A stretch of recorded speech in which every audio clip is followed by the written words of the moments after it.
بسم اللہ الرحمن الرحیم۔ السلام علیکم۔ آج کی ویڈیو میں ہم کلاس 9 کی حدیث نمبر 3 کا ترجمہ دیکھیں گے۔ تو اس کا ترجمہ ہے، جس شخص نے کسی سے اللہ تعالیٰ کے لیے محبت کی اور اللہ ہی کے لیے بغض رکھا، اللہ ہی کے لیے دیا اور اللہ ہی کے لیے روکا، پس بے شک اس کا ایمان مکمل ہو گیا۔ یعنی اس حدیث مبارکہ میں بتایا گیا ہے کہ کسی بھی شخص نے اللہ تعالیٰ کے لیے کسی سے محبت کی یا کسی سے بغض رکھا یا کسی کو کچھ دیا یا کسی سے کچھ دینے سے روکا تو اس کا ایمان مکمل ہو گیا۔ اس کی تشریح دیکھ لیتے ہیں۔ اس حدیث میں حضور اکرم صلی اللہ علیہ وآلہ وسلم نے بندہ مومن کے لیے ایسے 4 اصول بتائے ہیں جو تکمیل ایمان کا باعث ہیں۔ یعنی اس حدیث مبارکہ میں حضور اکرم صلی اللہ علیہ وآلہ وسلم نے ہم تمام انسانوں کو ایسے 4 اصول بتائے ہیں جو ہمارے ایمان کو مکمل کرتا ہے۔ محبت کرنا اور بغض رکھنا دونوں فطری عمل ہیں، لیکن دونوں کا تعلق دل سے ہوتا ہے۔ یعنی کسی سے بھی محبت کرنا اور کسی سے بغض رکھنا یا نفرت کرنا کیا ہے، ہمارے فطری عمل ہے جس کا تعلق دل سے ہوتا ہے۔ اسی طرح لوگوں کو مالی فائدہ پہنچانا اور کچھ دینا یا محروم رکھنا اعضاء ظاہری کے ذریعے سے ہوتا ہے جو کہ انسان کا ظاہر ہے۔ اور اسی طرح جو 2 اصول بتائے ہیں وہ ہے مالی فائدہ پہنچانا، کسی کو کچھ دینا یا پھر کسی کو کچھ دینے سے روک دینا، ہمارا اعضاء ظاہری کے ذریعے ہوتا ہے، یہ ہمارا کیا ہے، ظاہری عمل ہے۔ اس لیے حدیث مبارکہ میں یہ بتلایا گیا ہے کہ کامل مومن اس وقت بنتا ہے جب اس کے باطنی اعمال اور ظاہری اعمال خالص اللہ تعالیٰ ہی کی رضا کے لیے ہوں۔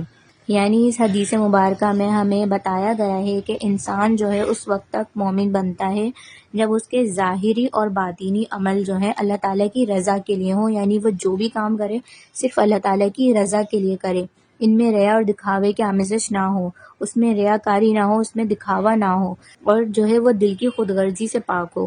پھر خاص طور پر محبت، عداوت اور انفاق فی سبیل اللہ میں اللہ تعالیٰ کی منشا اور رضا کا لحاظ ضرور رکھنا چاہیے۔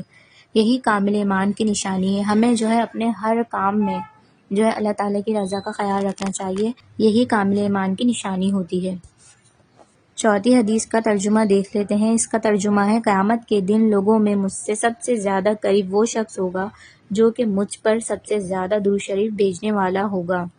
یعنی قیامت کے دن ہمارے نبی حضرت محمد صلی اللہ علیہ وآلہ وسلم کے قریب وہ شخص ہوگا جو سب سے زیادہ حضور اکرم صلی اللہ علیہ وآلہ وسلم پر درود شریف پڑھ کے بھیجے گا۔ اس کی تشریح دیکھ لیتے ہیں۔ اس حدیث میں درود شریف کی فضیلت بیان کی گئی ہے۔ حضور اکرم صلی اللہ علیہ وآلہ وسلم کا وجود مسعود ہم تمام انسانوں کے لیے باعث برکت اور سعادت مندی ہے۔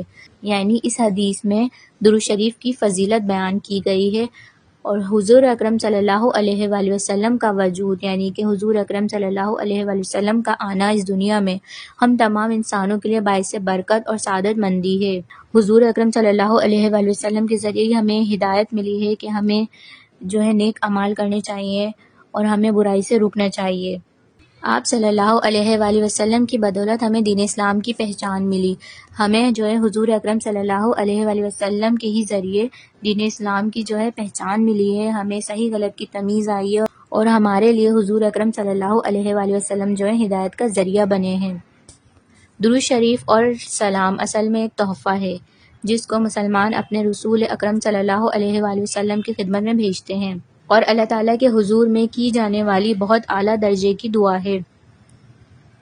یعنی کہ جو درود شریف ہے اور سلام ہے، یہ ہمارے لیے کیا ہے، ایک تحفہ ہے جو مسلمان حضور اکرم صلی اللہ علیہ وآلہ وسلم کی خدمت میں پیش کرتے ہیں، اور یہ اللہ تعالیٰ کے نزدیک بھی بہت اعلیٰ درجے کی دعا ہے جو حضور اکرم صلی اللہ علیہ وآلہ وسلم کی ذات پاک سے اپنی ایمانی وابستگی اور محبت کے اظہار کے لیے آپ کے حق میں کی جاتی ہے۔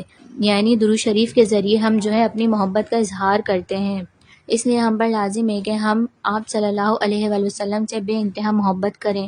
اس لیے ہمیں چاہیے کہ ہم حضور پاک صلی اللہ علیہ وآلہ وسلم سے بے انتہا محبت کریں، آپ صلی اللہ علیہ وآلہ وسلم کی سیرت اور سنت پر عمل کریں، اور ہمیں حضور اکرم صلی اللہ علیہ وآلہ وسلم کی تمام سیرت اور سنت پر عمل کرنا چاہیے، اور حضور اکرم صلی اللہ علیہ وآلہ وسلم کی بتائی ہوئی تعلیمات پر عمل کریں۔